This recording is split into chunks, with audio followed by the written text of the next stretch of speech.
Everyone noticed I wasn't chasing Mark anymore. He noticed too. After school, he stepped in front of me, his expression unreadable. About the other day, he said.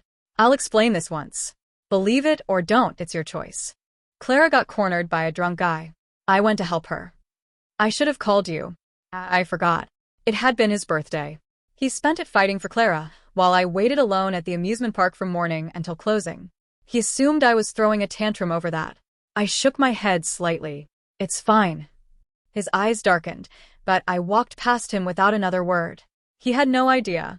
He didn't know that leaving me stranded again caused the system to declare my task a failure. In 30 days, I would die in this world. My consciousness would be pulled out at the moment of impact, returned to my original life. This body would go back to its true owner. And Mark would never know why I disappeared. Morgan, let's head home.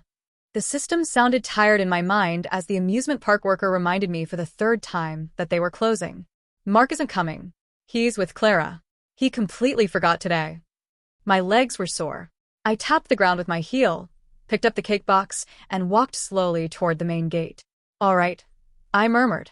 All the excitement I'd felt that morning had drained away, leaving nothing but a dull emptiness. Even when the system delivered the final verdict. In 1 month, you'll be involved in a fatal car crash. This is the penalty for failing your assignment. I will pull your consciousness out at the moment of collision.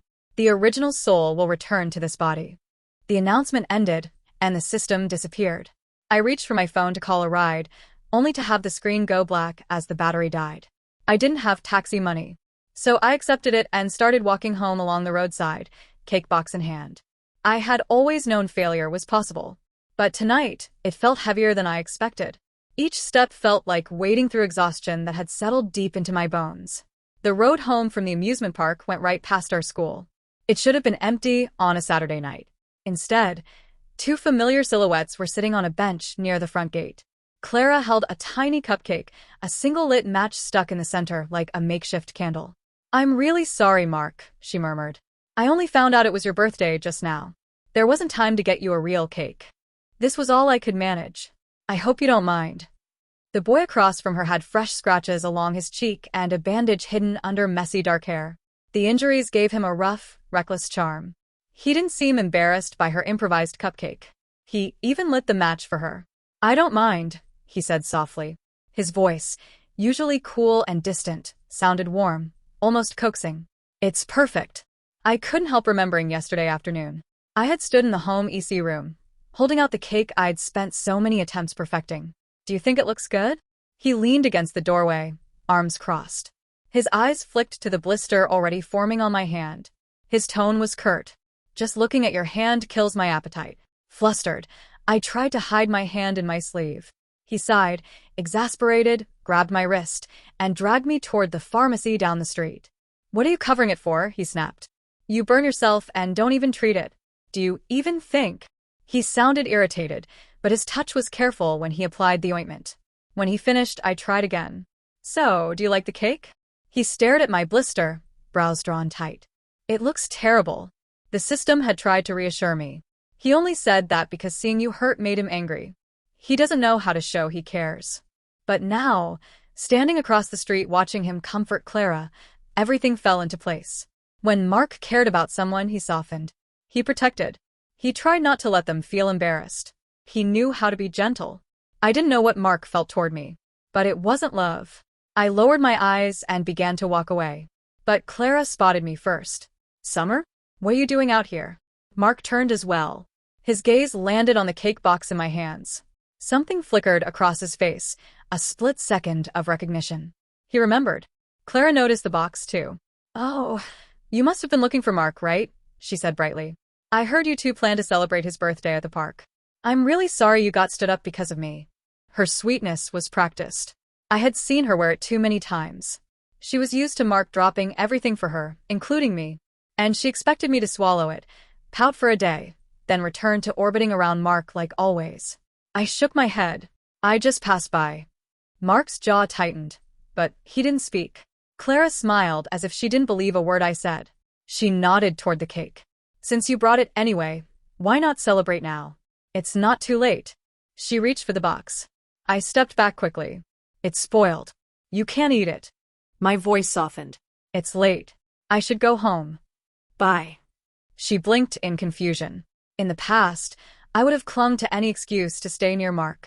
Now I was walking away, without hesitation. I took a few steps, holding the ruined cake, then paused and turned back to Clara, cheeks warming with embarrassment.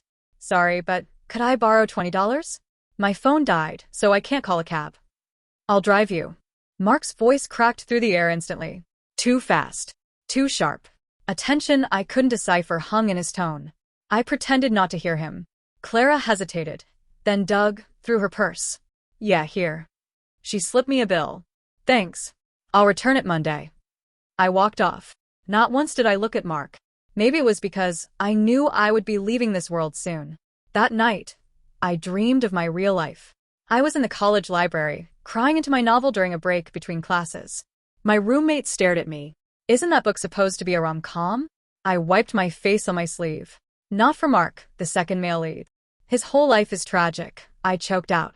He's loved Clara since high school, but he was too poor and too proud to ever tell her. He becomes a powerful businessman, but he still never confesses. He just stays in the background. And in high school, the main person who tormented him was Summer, the spoiled villainess. My roommate handed me a tissue. Your name is Morgan and the villain's name is Summer. That's kind of funny. I smacked the table. And I've never been more ashamed. That same night, I opened my eyes inside the book, in the body of the girl I despised. The system gave me one directive: win Mark's heart. At the time, I had been the person he hated most. Difficulty level, SSS. The system stared at my excited face. Did you not hear me? This mission is impossible. I can fix his story. I jumped in place, hair bouncing.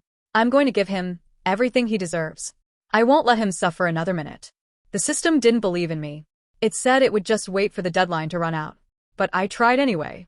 For 2 years, I worked to soften Mark's cold exterior. His affection score eventually climbed so high that even the system started to feel hopeful. But in the end, I still failed. And I couldn't blame him. His heart had always belonged to Clara. Of course he would choose her. Of course she came first. That truth only became clear now that I no longer loved him myself. After spending the previous day outside in the wind, I woke up with a cold. I had just taken some medicine when my phone rang. It was one of Mark's friends. Hey, Summer. We're having a second round for Mark's birthday today. At the amusement park again. You coming? Mark didn't care about birthdays. This was his attempt at making up for what happened. My voice was thick from congestion. You all go ahead. I'm going to the library. I heard him move the phone away. Hey, Mark, she's not coming. A brief pause. Then Mark's dry, mocking laugh. Her loss. That reaction didn't surprise me. Patience was something he rarely showed me. This half-hearted celebration was probably the limit of what he could offer. I covered the mic as a few coughs slipped out. The guy on the phone noticed. Whoa, you sick. Never mind then. Rest up.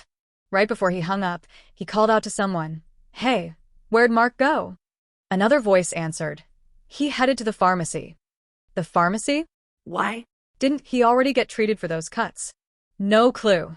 I went to the library with Leo. Leo, the original Summer's childhood friend. He was also the only person in this world who knew I wasn't actually her.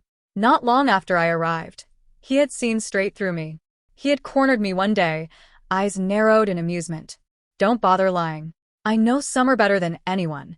When I confessed the truth, he looked startled for maybe 2 seconds, then shrugged. Maybe it was easier to accept when I was wearing his best friend's face. For the past 2 years, he had treated me with steady kindness. He was one of the few people I truly cared about here. As we walked to the library, I told him about my failed mission. So, you're saying you'll be gone in a month? Yep. The real Summer will come back. You'll get your childhood sweetheart returned to you. Leo's messenger bag brushed against his back as he walked. He smiled faintly but said nothing, his eyes holding an emotion I couldn't quite read. We didn't leave until closing time. Leo lived right next door. I stopped at his gate, ready to say goodbye. But he wasn't looking at his house. His eyes were fixed on mine. No, not on me. On something behind me. I followed his gaze. Mark stood near my front door, staring directly at me. He wore a black windbreaker that made his pale skin look almost sharp. The fresh cuts along his cheek and jaw gave him a dangerous, unrestrained edge. He held a small pharmacy bag in his hand. I blinked away my surprise and turned to Leo. All right, see you later. He understood immediately and didn't press. Call me if you need anything. His door closed behind him, leaving the street quiet. Mark's eyes followed me as I walked toward my house, gripping my bag strap. Did you need something? He ignored the question. I thought you were sick, he said coolly, but you seemed perfectly fine, laughing with him. A cough forced its way out of me, followed by another. His expression shifted, just slightly. I sniffed. If there's nothing else, I'm heading inside. He moved in front of me, blocking the way. His clothes were cold to the touch. He must have been standing outside for a long time. Why are you wandering around with him while you're sick? He shoved the pharmacy bag into my hands. And about the other day, he said tightly, when I didn't show up. I'll explain once, so believe it or don't. Clara was being hassled by a drunk. I stepped in. I should have called you. I forgot. Making you wait was on me. Mark never explained himself to anyone. I was surprised he came, but that was all. Nothing inside me stirred. I held the bag out to him again. Thanks, but I can buy my own medication. And about that day, apology accepted. Anything else? I really need to go in. His eyes narrowed. There was something sharp and searching in his stare, like he couldn't understand what had changed. When he didn't speak, I took it as permission to leave. I murmured a soft goodbye and slipped inside my house. Later, from my window, I saw him still standing by the gate. After a long moment, he exhaled a short, bitter laugh, tossed the pharmacy bag into a nearby trash bin, and walked away. No hesitation.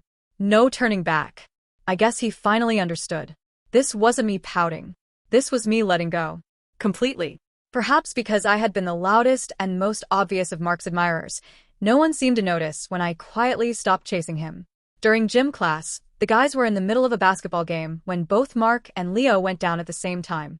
I dashed to the nurse's office the moment I heard. Mark wasn't just strong, he was skilled. His almost undefeated reputation kept troublemakers away, and it had earned him a loyal following who admired his strength. Inside the nurse's office, a crowd clustered around Mark, fussing over him. Leo, on the other hand, sat almost alone, save for the gym captain offering a perfunctory, "You okay?" One of Mark's friends noticed me and grinned. "Whoa, Summer, calm down." He's fine. "Don't tell me you don't trust your crush?" Mark didn't look up. Even his closest friends hadn't realized I'd stopped orbiting him. I ignored them and made my way straight to Leo. "Is it bad? Should I get a hall pass to take you to the hospital?" I asked. He had looked after me plenty when I was sick. The silence around us wasn't peaceful. It pressed against my chest. Leo glanced at Mark's back with a faint shrug. "It's nothing. Just a bit sore. But I can't make it back to class alone. Can you help me, Summer?" I nodded. He leaned on me, and I guided him out, supporting his weight as he limped along. After that day, it seemed everyone finally understood. The jokes about me and Mark stopped. A few days later, the system reappeared unexpectedly with a new mission. "I pulled some strings to get this for you," it said. "If you succeed, the car accident you're scheduled for will be painless. Your senior graduation showcase is next week, right?" It continued. The school held the event early in the second semester to avoid conflicts with final exams. Each homeroom gets one act. All you need to do is secure that slot for your class. Mission complete. The next day, I saw the sign-up sheet. Only 3 others had entered. Clara with a piano piece, an arts committee rep with a solo, and a guy doing stand-up. I signed up for a solo performance, the only skill I could offer. The class president explained we'd all record our full performances, then present them to the class during homeroom. Everyone would vote for who would represent us at the showcase. The vote ended in a tie. Clara and I shared first place. The class president wrung her hands. "Does anyone still need to vote?" A voice piped up. "Mark hasn't voted today." So a revote was scheduled in 3 days, just between Clara and me. Leo's frustration was obvious. The class is split down the middle, and the only one left. Mark. Guess who he's picking? Obviously Clara. We sat by a large window in a boba tea shop. Cars blurred past in the busy intersection. The thought of my looming accident made my chest tighten. I held my warm cup and murmured, "I want to try."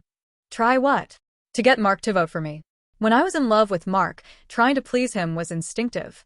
Now, simply starting a conversation felt strange. The day before the final vote, I gathered courage and approached his desk. Do you have a minute? I asked. He leaned back in his chair, eyes slowly meeting mine. Do you need something? I nodded twice. Just then, cheerful footsteps approached. Mark, want to come feed the stray cats after school tonight? Clara asked brightly. A wave of disappointment hit me. I lowered my head, ready to retreat. Can't tonight, Mark said flatly. Clara looked stunned, rare for her, but quickly smiled. Oh, okay. I'll go by myself. When the classroom emptied, he finally looked at me. Spit it out. What do you want? I pulled a tube of ointment from my bag. Your cuts haven't healed yet, so I bought this. A clumsy attempt at kindness, I squeezed my eyes shut, bracing for mockery. His expression didn't change. He turned the tube over in his hands. An idea struck me. I can put it on for you. He handed it back. I pulled a chair, sat beside him, and dabbed the cream on his cuts. Only our quiet conversation filled the room. Turn your head a bit. This one, will it sting? No. After finishing, I tried to broach the vote. He cut straight to it. Just ask. What do you want? Caught. I blushed and met his eyes. Tomorrow's vote, could you vote for me? I really need this spot. I fumbled, offering to buy him dinner or a new computer. He interrupted. Summer. He leaned close. You want my vote? Answer one question first. What? Do you like Leo? I shook my head. Just friends. Does that matter for your vote? No answer, but his icy gaze softened. He stood, slung on his backpack, and walked out. Yeah, he said quietly. Before homeroom even started, my seatmate looked at me like I had grown wings. Why are you glowing today? I only smiled. There was no point explaining that I believed I was finally going home without pain. When the bell chimed, the class president stood at the front to tally the votes. He looked up midway. Oh, right. Mark, you turned in your vote this time, correct? I glanced toward him before I could stop myself. Our eyes met for a heartbeat. Then he looked away sharply. Yeah. I voted. A strange chill crawled up my spine. The president read through the slips slowly. Each second stretched longer than the last. All right. That is all of them. He cleared his throat. With one additional vote, Clara takes the win. Clara's face lit up. Thank you, everyone. The president announced he would go submit her performance after class. My fingers loosened, and my pen clattered onto the floor. The sharp sound drew a few looks, but no one said anything. Then the whispering started. Look at her expression. Does she seriously look shocked? It was obviously going to be Clara. She chased Mark for 2 years. How can she not get it by now? She means nothing to him. Their laughter felt like needles pricking along my spine. A dull ache wrapped around my heart, tightening with every passing breath. I ignored the snickers. My gaze settled on the back of Mark's head. Why did you tell me yes if you were going to betray me anyway? The bell rang again, and freedom came with it. I bolted from the classroom, only for Leo to catch up and grab my wrist. Summer, don't take it to heart. His eyes were blazing. I swear, I am going to beat the truth out of him.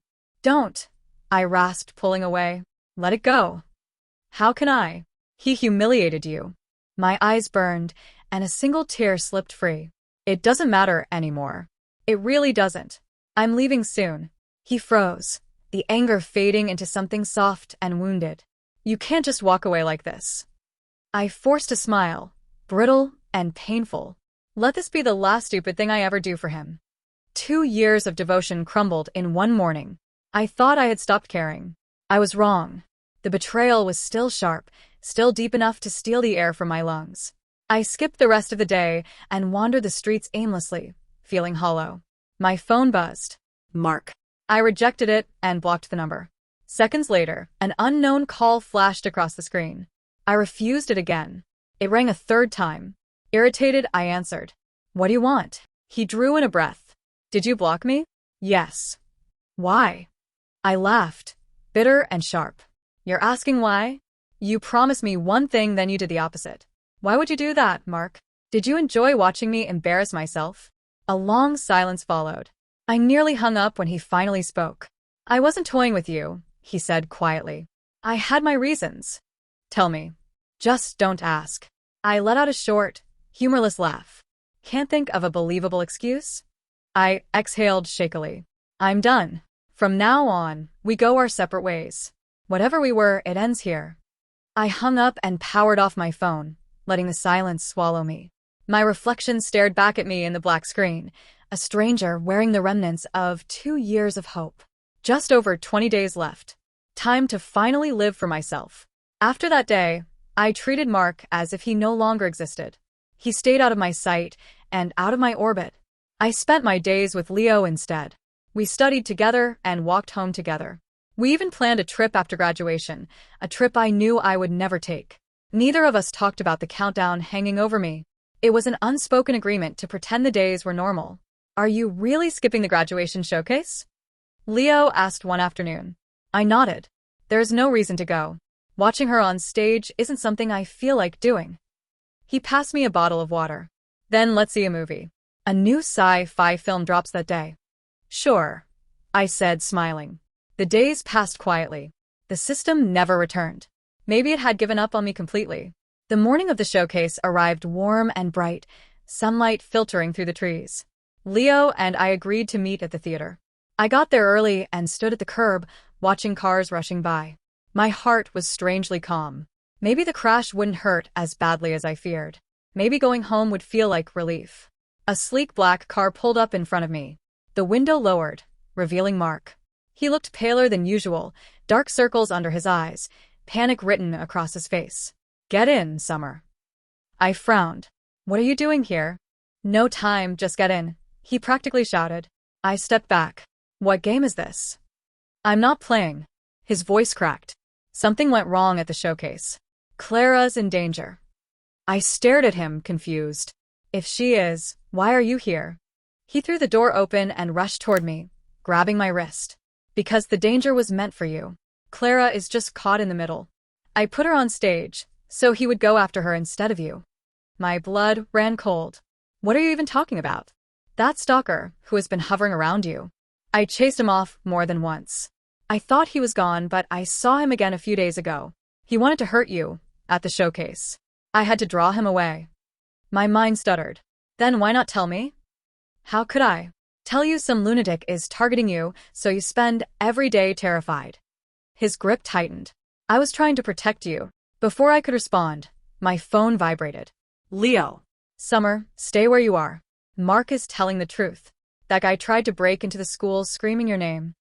My breath hitched. A loud horn tore through the air. A white truck barreled toward me, swerving wildly. This was it. The crash I had been warned about. I closed my eyes. The pain never came.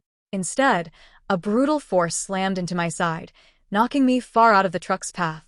I hit the ground hard. A sickening crash followed. Metal crunching. Bones breaking. I looked up and screamed. Mark was on the ground, surrounded by a spreading pool of blood.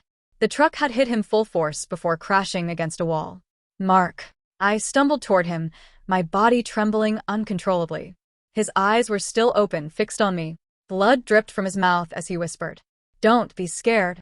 He forced a small smile before his eyes fluttered closed. No. No, no, no. I cradled him, screaming his name over and over as sirens howled in the distance. Then the system's icy voice entered my mind. Warning.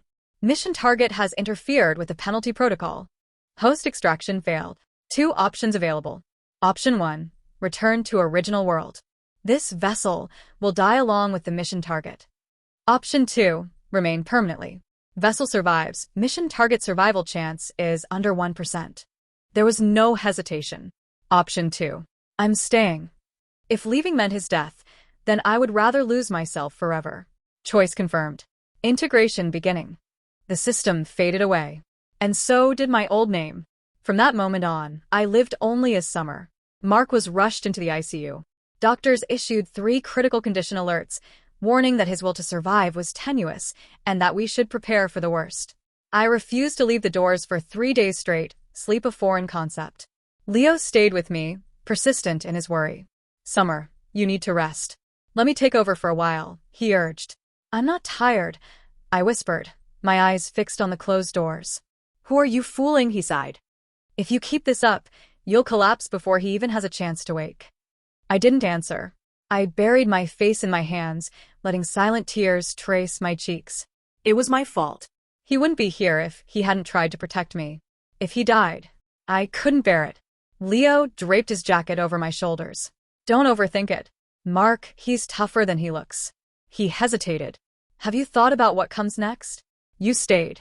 The original Summer, she's gone for good now. I looked at him. I'm sorry. He managed a small, wry smile, ruffling my hair. What are you apologizing for? You stayed with him, and for that, you've lost your Summer. His eyes softened, complicated emotions flickering. It's just, I might need a little time to accept that my childhood friend now belongs to someone else. I knew. For 2 years, he'd watched me chase Mark, watched the line between Summer and Morgan blur, and finally, he'd seen me choose Summer. His feelings had grown quietly, but I had nothing to offer in return. My heart was inside that room, tangled with the boy behind the door. 2 weeks later, Mark was stable enough to move out of the ICU, though he remained unconscious. Doctors said he was in a vegetative state. He might wake up tomorrow, or never at all. His parents had long since moved on with their lives. Only his elderly grandmother remained, crying every day. I put my studies on hold and moved in to help care for him. I bathed him, massaged his limbs to keep them from wasting away, and spoke to him endlessly. I recounted our stories, how I stumbled trying to impress him, how he secretly helped me with antacids and protected me when I was in danger, how he got angry when I burned his birthday cake. I talked until my throat was raw, but he remained still, a silent statue. Leo visited daily, bringing books and helping me practice schoolwork. Summer, you can't give up your future, he reminded gently. I shook my head, gazing at Mark's unmoving form. I'll think about it when he wakes up. Even Clara came once, standing quietly in the doorway. Summer, I'm sorry. And thank you. I only shook my head. He wouldn't want to see you. She left, guilt and relief mingling on her pale face. Deep down, I knew Mark had never truly loved her. He was drawn to fragility, to loyalty, but I was different. I was relentless, passionate. And I had given up my only way home to save him. Days blurred into months. A year passed. Mark remained unresponsive. His grandmother fell ill and passed quietly one morning, never seeing him awake. I handled everything, from funeral arrangements to finances, moving into a small apartment near the hospital and working part-time jobs to support us both. Leo left for university, pressing a bank card into my hand. For now. When he wakes up, he can pay me back with interest. I tried to refuse, but he insisted. Don't wait too long, Summer. Live your life if he doesn't wake. I nodded, knowing he was right. Returning to the hospital, I spoke to Mark with a teasing smile. Leo says I can't wait forever. If you don't wake soon, I'll find someone taller, handsomer, sweeter. I kissed his forehead lightly. I'm lying. I'm not going anywhere. I'll wait as long as it takes. 2 winters later, snow blanketed the city. I returned from a shift, frozen, and stopped dead in the doorway. Mark was sitting up, staring at the falling snow. Hearing me, he slowly turned his head. His eyes, once so familiar, were now wide with confusion. The groceries slipped from my hands, clattering to the floor. Tears blurred my vision. Mark, I whispered, my voice trembling. He was awake, but not the boy I remembered. Who are you? His voice was hoarse. Tests revealed the truth. The accident had caused amnesia. He had forgotten everything, including me. I stepped inside, forcing a smile. Hi. My name is Summer. I'm your girlfriend. If you've forgotten, we'll start over. This time, I will be the one walking toward you. Even without memory, the person I loved, the one he had protected, was still here. He watched me silently, wary but slowly trusting. Perhaps his body remembered what his mind had forgotten. I became his teacher, in every sense. I taught him to eat, to speak, to walk, to recognize the world. And I told him our story, a carefully polished version, childhood sweethearts, his admiration and devotion, his kindness and love. He listened intently, growing dependent in subtle ways. Holding my hand in secret, waiting by doors, trying to care for me awkwardly. He became the person I had always wanted, attentive, gentle, devoted. Selfishly, I sometimes wished his memory never returned. Then, he would belong only to me. But fate intervened. The day of his discharge, Leo visited. Mark saw him and crumpled to the floor, groaning. Fragments of memory flooded back. The basketball court, the nurse's office, the library, the boy with his arm around me. His memories returned, and with them, the cold, distant mockery of the boy I once knew. Girlfriend, he sneered. Your storytelling is impressive as ever. Every effort, every sacrifice over 2 years felt meaningless. We're even now, he said, walking past me, leaving my heart hollow. Leo gently placed a hand on my shoulder. It's okay to cry. I couldn't. My heart was already shattered. 2 years of devotion, care, and hope, and all I got was a cold, dismissive, we're even. Mark kept his word. In a single move, he transferred a substantial sum into my account, and then vanished. I never saw him again. I used the money to rent a new apartment and enroll in prep courses for the college entrance exams. I threw myself into my studies, telling myself firmly, forget him, Summer. Start your life anew. You've already wasted enough time. A year later, I was accepted into the same university as Leo. I thought that would be the end of Mark's story in my life. But during my sophomore year at the university's startup competition, I saw him again. He was on the judges' panel, a guest of honor, the youngest investor at the table. Sharp suit, confident demeanor, untouchable. In just 3 years, he had transformed from a struggling kid into a rising star in the business world. Our eyes met across the room. I glimpsed a flash of surprise, then turned away, delivering my presentation with composure. I won first place. And the biggest investor? His company. Backstage, he stopped me. Summer. His voice, low and strained, made my heart skip. I didn't turn. Mr. Reed, can I help you? Can we talk? I don't think we have anything to discuss. I started walking away, but he closed the gap, wrapping me in his arms from behind. Don't go, he whispered, trembling. I'm sorry. I'm so sorry. I froze, the irony suffocating. He was the one who had said we're even, and now he clung to me, begging. Let go, Mark. I can't. He held me tighter. I was wrong. When my memories returned and I saw you with Leo, jealousy nearly drove me mad. I thought I'd lost you. He pulled back just enough to look into my eyes. All those stories you told me. I feared you were really sharing them with him, not me. I was scared you were only here because of some mission, some sense of duty. I froze. You knew. When I remembered everything. I remembered who you really were, that you came from another world, that you had to win me over to go home. So I ran, he admitted. And I pushed you away, hoping you'd hate me, so you could finally leave. I faced him, searching his bloodshot eyes. Then why are you here? Because I can't stand it. Every day these past 3 years, you've been in my mind. I went back to the diner, your apartment, every street we walked together. I realized a world without you isn't a world I can live in. I love you, Summer. I've loved you since the first awkward breakfast you brought me. The dam broke. I clung to him, tears spilling, years of heartache pouring out. He held me tighter, whispering, I love you. I'm sorry. I love you. Epilogue. Mark and I reunited. He moved his company headquarters closer to me. Our relationship became ordinary in the best way. Movie nights, dinners, weekend trips, endless spoiling to make up for lost time. On the day of my college graduation, he proposed. Before friends and professors, he knelt, ring in hand, eyes glistening. Summer, marry me. Tears streamed down my face as I extended my hand. Yes. Leo watched nearby, smiling warmly. Later, I asked Mark what would have happened if I had left that day long ago. He pulled me into a fierce hug. There are no what-ifs. Even if you had gone back, I would have found you. I would have torn apart heaven and hell to reach you. I rested against his chest, heart steady, safe, certain. This time, nothing could separate us. My mission to win over Mark may have failed, but in loving him, I had succeeded beyond my wildest dreams. And that was enough.